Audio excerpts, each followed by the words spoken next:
Shalom Bapak Ibu Saudara terkasih dalam Tuhan Yesus Kristus. Puji nama Tuhan, pagi ini kita diberikan kesempatan lagi oleh Tuhan untuk datang beribadah kembali kepada Tuhan. Pagi ini kita akan menghampiri Tuhan dengan ucapan syukur kita, dengan pujian-pujian kita, dan dengan penyembahan terbaik dari dalam hati kita. Selamat hari Minggu, selamat beribadah dengan keluarga terkasih di rumah. Tuhan Yesus memberkati kita semuanya. Mari sama-sama kita satukan hati kita di dalam doa. Terima kasih Tuhan. Terima kasih Tuhan. Terima kasih Tuhan untuk pagi yang indah ini Tuhan. Kami percaya Tuhan, saat ini Tuhan Kau ada di tengah-tengah kami Tuhan. Berkenan memberkati kami satu persatu bersama dengan keluarga kami. Dan kami percaya Tuhan, ketika kami menaikkan syukur kami, ketika kami menaikkan ucapan syukur kami Tuhan, Engkau berkenan Tuhan untuk memberkati kami satu persatu. Engkau berkenan untuk melayani kami satu persatu. Dan kami percaya di dalam nama Tuhan Yesus, yang sakit Engkau sembuhkan, yang lemah Engkau kuatkan, yang kekurangan Engkau akan mencukupkan segala apa yang kami butuhkan Tuhan. Karena kami punya Allah yang begitu setia dan luar biasa, yang senantiasa ada bersama dengan kami. Terima kasih Tuhan, terima kasih. Kami siap menaikkan puji-pujian kami. Kami siap menaikkan penyembahan kami. Kami siap memberikan yang terbaik untuk Tuhan. Karena Tuhan bertahta di atas puji-pujian kami. Karena Tuhan sang pemilik kehidupan kami. Di dalam nama Tuhan Yesus, mari sama-sama Engkau yang siap memuji nama Tuhan, kita berkata amin. Haleluya. Haleluya.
siap menjadi pelaku-pelaku firman-Mu Tuhan.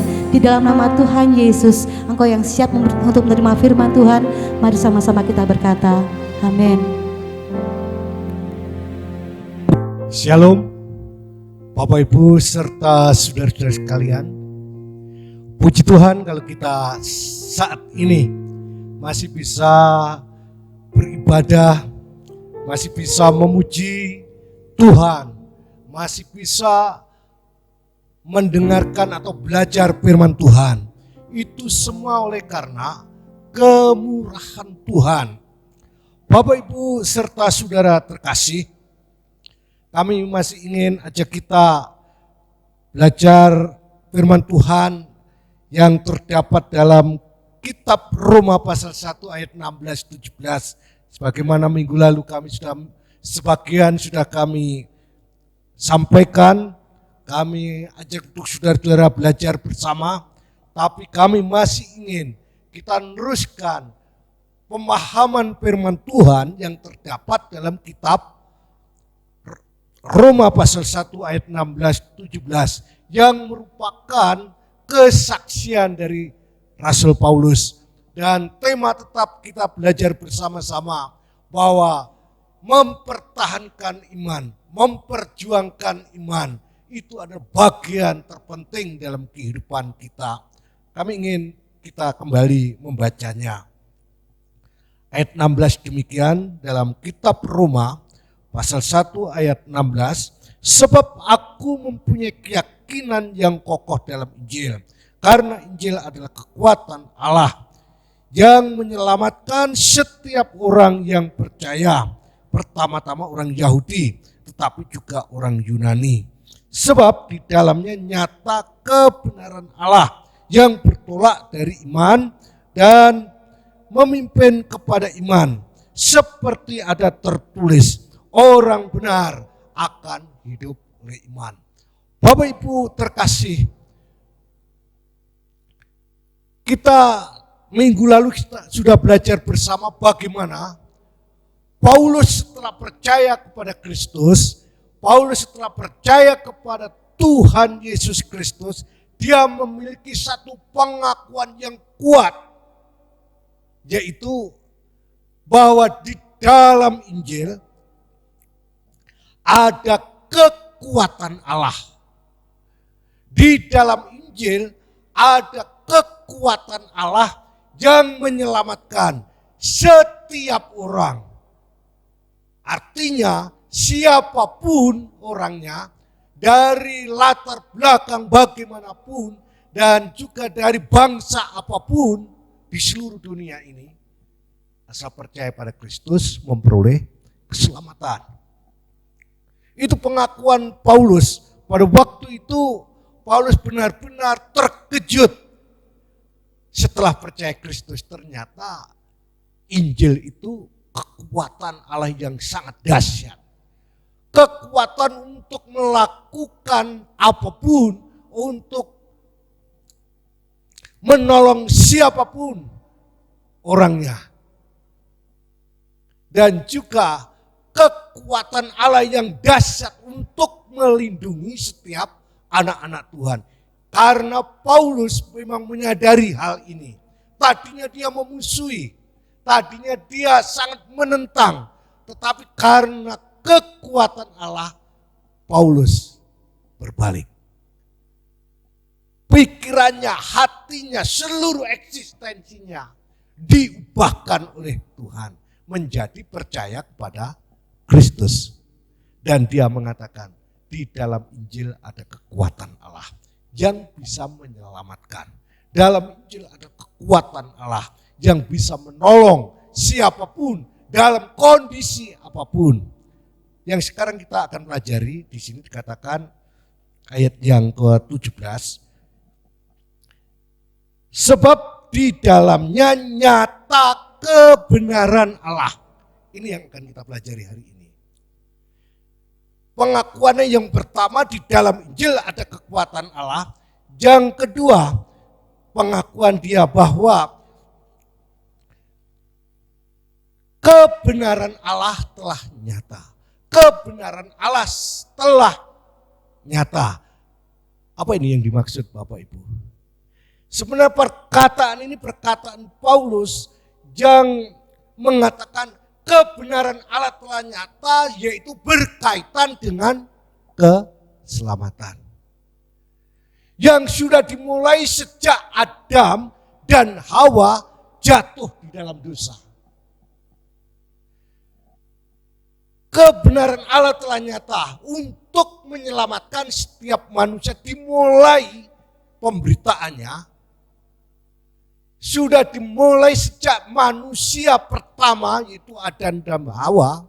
Adam dan Hawa setelah jatuh dalam dosa. Itu dapat kita lihat Bapak Ibu dalam kitab Kejadian pasal 3.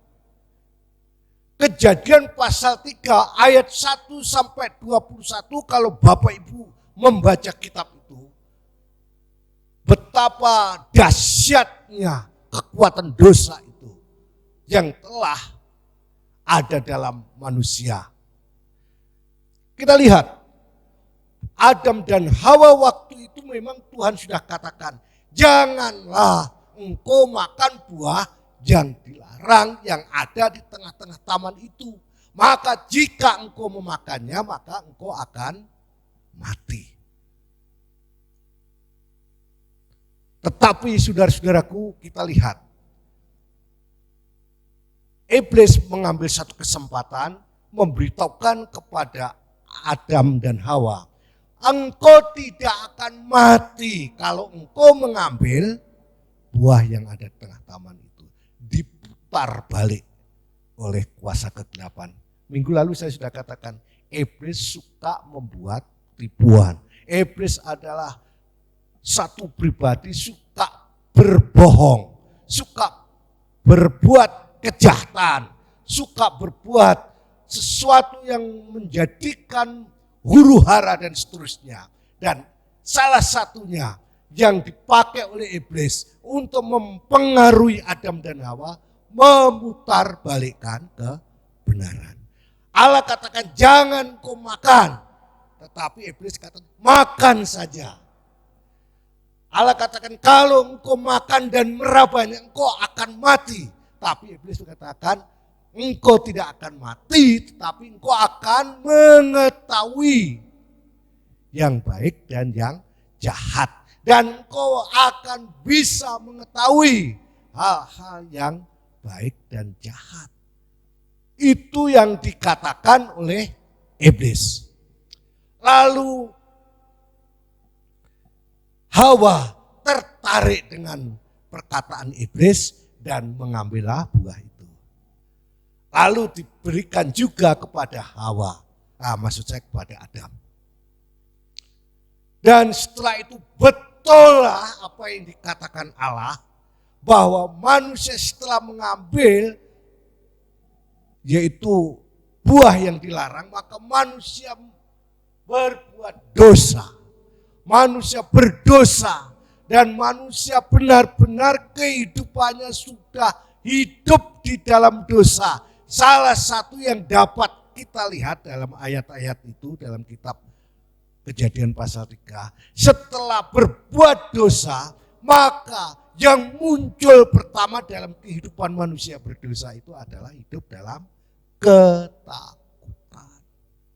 Hidup di dalam ketakutan. Kalau Bapak Ibu berbuat dosa, Bapak Ibu berbuat salah, pastilah yang pertama terjadi gejolak itu adalah ketakutan. Kalau ibu-ibu berbuat zina karena sudah punya suami, juga yang pertama muncul setelah berbuat jahat, berbuat zina, ketakutan. Bapak-bapak pun demikian, setelah berbuat zina karena sudah punya istri, bersenang-senang dengan orang lain, perempuan lain, yang pertama terjadi juga ketakutan. Anak-anak membuat dirinya menjadi takut pertama kali karena mengambil uangnya orang tuanya. Jadi anak-anak yang suka mencuri uang orang tuanya, pertama kali yang terjadi hidup dalam ketakutan apabila di depan orang tua. Orang tua pun menjadi khawatir dan juga merasa takut sebenarnya. Tapi biasanya tidak diperlihatkan ke anak-anaknya kalau orang tua berbuat salah terhadap anaknya. Adam dan Hawa menjadi takut saat itu pertama setelah berbuat dosa. Maka waktu Allah datang kepada Adam dan Hawa, itu yang dapat kita lihat dalam ayat 20. Dia takut. Dia takut dan sembunyi. Karena mendengar langkah kaki dari Allah. Dia sembunyi. Dan Allah bertanya, Adam, Adam, di manakah engkau? Lalu dia dalam kondisi takut dengan suara yang tidak jelas. Tuhan, aku takut mendengar langkah Tuhan. Kenapa kamu takut? Aku sekarang menjadi telanjang. Loh, kamu telanjang? Iya, apa kamu mengambil buah yang kularang itu? Betul, karena istriku yang memberikan. Kalau Bapak Ibu dari pasal 3 ayat 1 sampai ke 20 itu dapat Bapak Ibu lihat. Setelah jatuh dalam dosa, dia ketakutan dan menghadap Allah mengatakan, aku telah mengambil buah yang engkau larang. Dan Tuhan sudah menentukan hukumannya yang dilakukan oleh Adam dan Hawa, dijelaskan dengan konsekuensinya, yaitu hukuman Tuhan. Hukuman yang pertama jelas, dia mati. Yang kedua, memang pada saat itu tidak langsung mati, yaitu dia diusir dari taman itu. Yang ketiga, dia harus mencari makan dengan susah payah sebagai seorang laki-laki atau suami. Istri harus melahirkan dengan sakit. Nah, yang saya ingin jelaskan Bapak Ibu, kata Paulus dalam ayat yang ke-17 ini, yaitu kebenaran Allah telah nyata. Berkaitan dengan keyakinan Paulus bahwa di dalam Injil ada apa? Yaitu ada keselamatan. Kaitannya dengan pasal 3 ayat, dalam pasal 3 ayat 1 sampai 21 itu apa? Coba kita lihat langsung saja di dalam ayat 21. Dalam kitab Kejadian pasal 3 ayat yang 21 demikian. Kami akan bacakan demikian. Dan Tuhan Allah membuat pakaian dari kulit binatang untuk manusia dan untuk istrinya itu, lalu mengenakannya kepada mereka. Bapak Ibu, ini banyak di antara orang Kristen juga tidak menyadari ayat-ayat ini. Bahwa sebenarnya keselamatan Tuhan sudah diberitakan, sudah dinubuatkan semenjak Adam dan Hawa jatuh dalam dosa.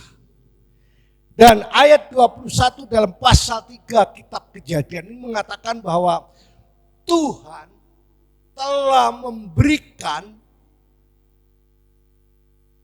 kulit binatang untuk menjadi pakaian mereka. Karena setelah manusia jatuh dalam dosa, manusia menyadari dirinya adalah berdosa.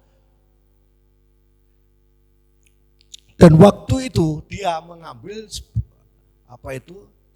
mengambil salah satu batang dari pohon itu, atau mengambil daun dari sebuah pohon, lalu dipakai untuk menjadi penutup tubuhnya. Oleh Tuhan digantikannya kulit dari binatang yang dipakai untuk menutupi seluruh tubuhnya, untuk menjadi baju dan menjadi penutup badannya itu.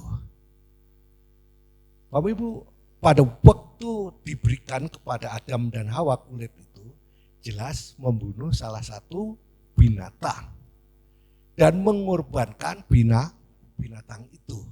Itu sebenarnya gambaran atau nubuatan bahwa nanti akan datang satu pribadi yang akan dikorbankan seperti binatang. Dan itu telah terjadi dalam kitab Perjanjian Baru. Dan digenapkannya di dalam Yesus Kristus. Itulah sebabnya Kristus disebut anak domba Allah yang disembelih dan dikorbankan demi pengampunan dosa manusia. Bapak Ibu yang terkasih, manusia telah jatuh dalam dosa dimulai sejak Adam dan Hawa. Dan terus keturunannya menjadi manusia berdosa. Tetapi Allah, sang pencipta manusia itu adalah Allah yang maha kasih, Allah yang peduli terhadap manusia. Maka dia ingin menolong, dia ingin menyelamatkan, dan telah ditentukan keselamatan itu melalui Kristus. Yaitu ditentukan melalui Yesus Kristus. Dan Kristus telah datang. Dan Paulus telah meyakini dan sangat percaya. Itulah sebabnya dia katakan, kebenaran Allah telah nyata, yaitu pengampunan dosa melalui Injil, melalui Yesus.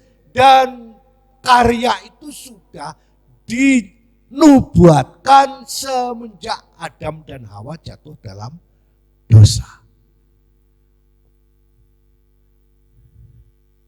Dan setiap orang percaya pada Kristus, maka dia telah diperbaharui, yang tadinya dari keturunan orang berdosa, tetapi setelah percaya Kristus, yaitu menjadi orang yang telah dimerdekakan, orang yang telah diselamatkan.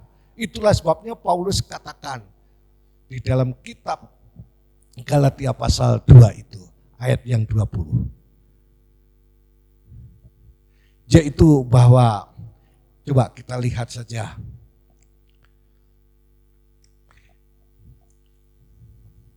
Di dalam Galatia, bisa ditayangkan? Galatia pasal 2 ayat 20.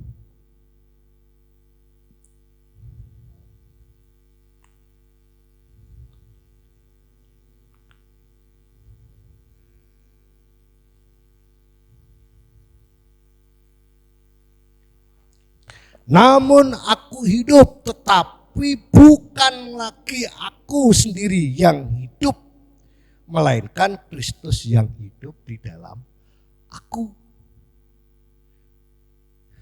Namun aku hidup, bukan lagi aku sendiri, artinya bukan lagi Paulus yang masih hidup di dalam dosa.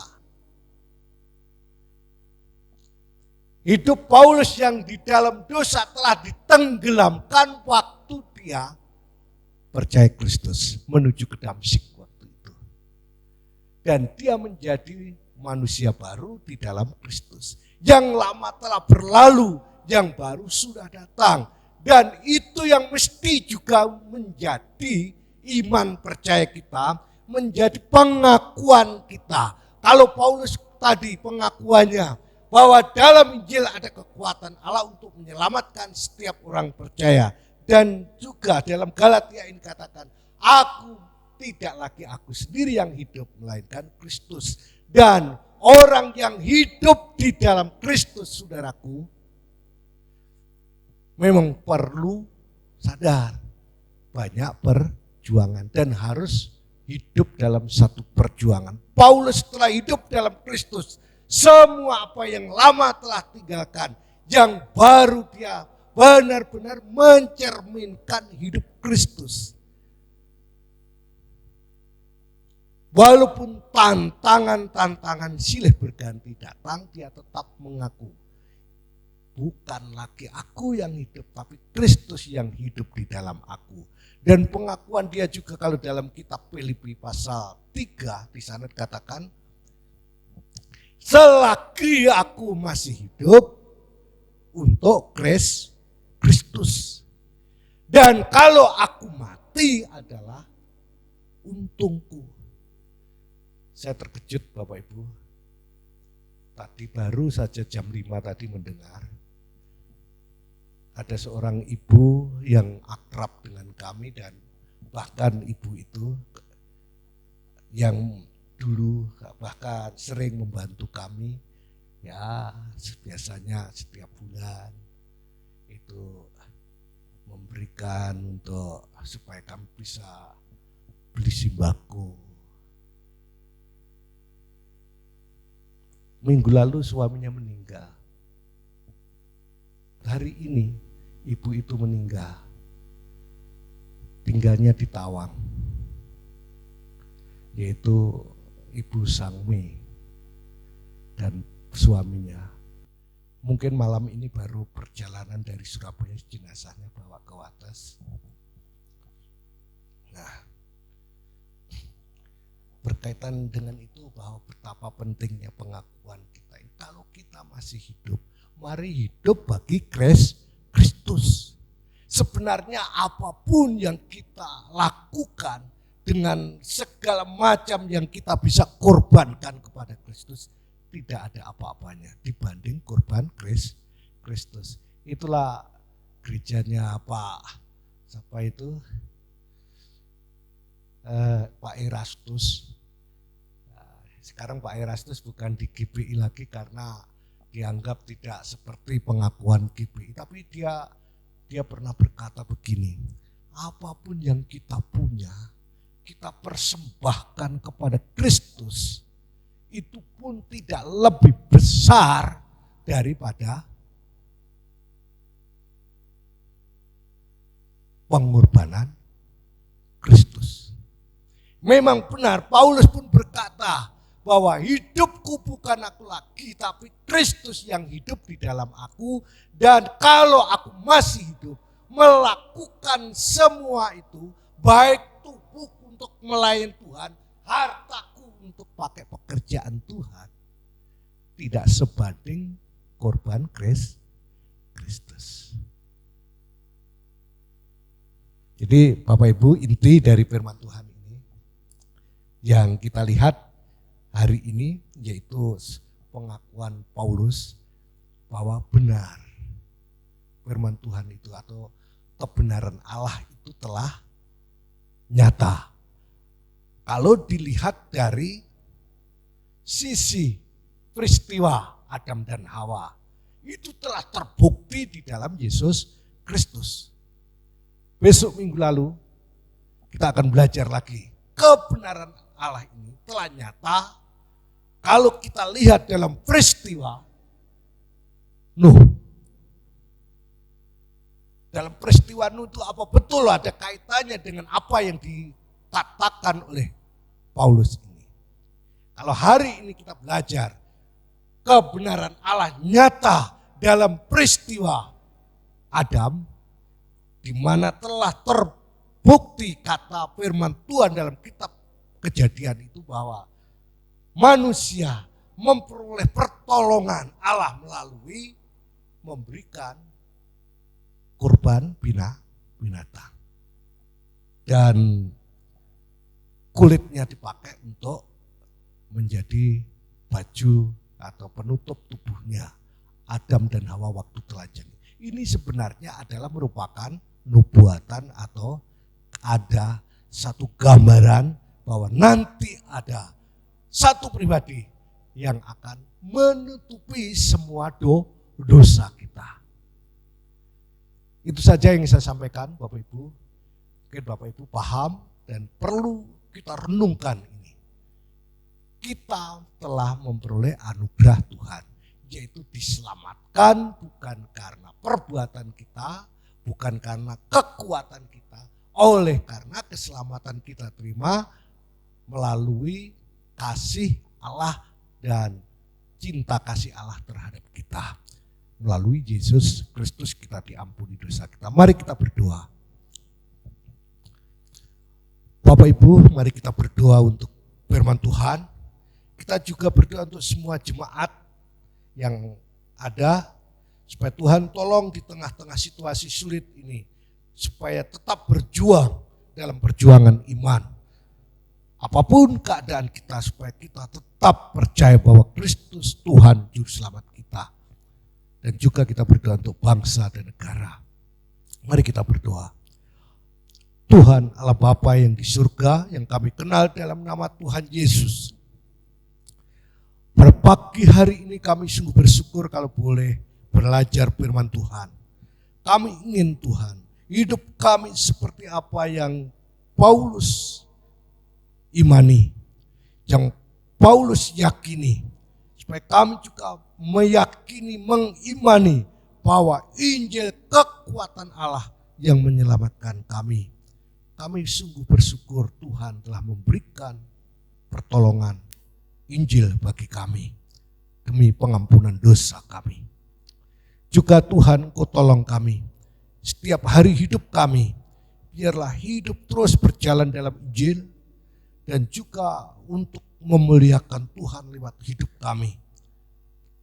Terima kasih Bapa, Engkau tolong setiap jemaat-Mu supaya sungguh-sungguh jemaat-Mu diberkati Tuhan, imannya bertumbuh dan juga bisa menjadi saksi Tuhan untuk memuliakan Tuhan dengan segala macam yang mereka bisa kerjakan untuk memuliakan Tuhan. Kau berkati seluruh gereja kami yang ada ini supaya sungguh dalam pemeliharaan Tuhan, yaitu gereja yang ada di sekitar kami, di Jawa Timur ini, dan juga sampai di seluruh Indonesia. Supaya Engkau tolong dan gereja-gereja Tuhan semuanya, supaya juga dalam pertolongan Tuhan. Dan kami berdoa juga untuk jemaat-Mu yang sakit, Engkau tolong Tuhan lawat mereka satu persatu kalau di antara mereka ada yang sakit. Dalam nama Tuhan Yesus, Engkau berkati kesembuhan kepada setiap jemaat-Mu. Dan kami berdoa juga kalau jemaat-Mu hari ini ada yang berulang tahun, dalam nama Tuhan Yesus, supaya menyukuri atas berkat kehidupan yang Tuhan berikan sampai hari ini dan saat hari ini yang mereka sedang berulang tahun, Kau berkati mereka. Dan kami percaya Tuhan memberkati dengan penuh sukacita. Dan juga kami berdoa Tuhan untuk bangsa dan negara yang saat ini sedang bergumul untuk yaitu memperangi atau untuk membuat tubuh setiap warga ini menjadi kuat dan sehat karena adanya pandemi yang belum selesai di negeri dan bangsa ini. Oleh sebab itu Engkau tolong Tuhan warga masyarakat ini di seluruh Indonesia ini, dari kota sampai di desa-desa. Engkau tolong Tuhan, berikan Tuhan kekuatan fisik sehingga tidak menjadi sakit. Dan juga kalau boleh kami berdoa Tuhan, virus ini biarlah Tuhan kekuatannya menjadi lemah dan tidak mempengaruhi dan tidak membuat setiap tubuh saudara-saudara kami di seluruh Indonesia ini menjadi lemah, tetapi menjadi kuat karena pertolongan Tuhan. Pemerintah yang sedang menangani virus ini juga Engkau berikan Tuhan, tolong supaya kebijakan-kebijakan pemerintah dapat diikuti dan dituruti dan dilakukan oleh warga masyarakat. Dan setiap para medis, dokter, perawat dan seluruhnya di seluruh Indonesia ini diberikan kekuatan kesehatan dan juga imun yang baik yang tidak dapat dipengaruhi oleh penularan-penularan virus ini. Tapi di balik semua ini juga kami berdoa Tuhan, supaya dengan adanya virus ini, anak-anak Tuhan semakin dekat dengan Tuhan, semakin sungguh-sungguh percaya kepada Kristus dan giat untuk berhubungan dengan Tuhan dan dekat dengan Tuhan. Baik lewat ibadah walaupun harus dengan online. Terima kasih Bapak, terima kasih TNI, Polri yang mendukung untuk pemerintahan ini. Engkau berkati juga Pak anggota Dewan Pusat Daerah sampai ke kota dan kabupaten, supaya juga ditolong oleh Tuhan, sehingga mereka semua ada kesatuan persatuan demi Indonesia. Kami bersyukur kalau Indonesia sampai hari ini masih sungguh-sungguh terkendali oleh karena pertolongan Tuhan, yaitu dengan adanya wabah ini. Kami percaya Tuhan, pemerintah diberikan kebijakan oleh Tuhan untuk menangani semuanya. Terima kasih Bapak, dan sebentar kami akan tinggalkan tempat kami untuk beribadah ini.